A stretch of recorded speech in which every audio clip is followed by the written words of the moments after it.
Hi, we're back with Rosenbaum Realty Group. My name is Tiffany, and I'm excited to answer a question that I received on Facebook today.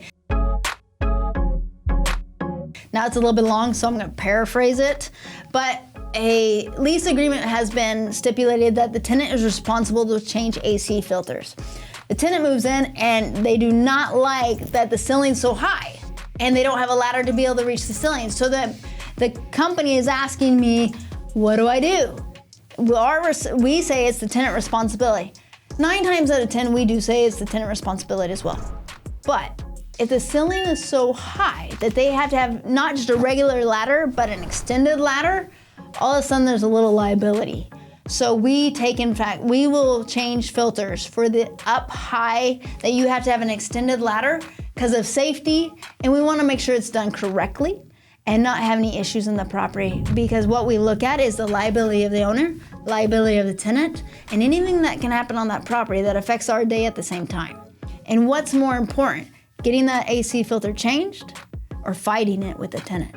At the end of the day, it's changing that AC filter so you don't have a major shutdown on that AC or heating system, because that's what gets expensive. Our tenants are responsible for insects. A stove control board was damaged due to cockroach infestation. So then the company replaced the stove, and now they're saying, well, who's responsible for the stove? Well, the tenant is. And I will charge that back to a tenant any and every day if roaches or anything. Now you gotta make sure it's in the lease.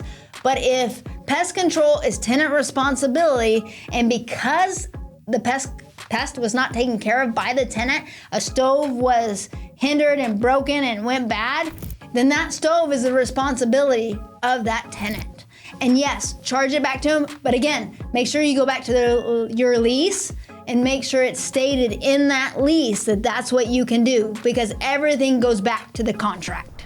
It says, what do you charge when an owner sells or transfers the property, but they don't want to use you to sell? My answer is you need to go back to the PMA, the Property Management Agreement. What was stated in the Property Management Agreement?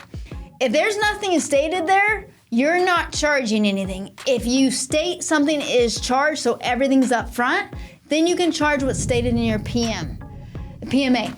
We do charge something because of the hassle it takes to enter and make sure all the notices and the tenants are taken care of during that time if we are managing the property during the sale. 9 times out of 10, our owners use us because we deal with true investors and we understand the concept of selling a property while a tenant's in there.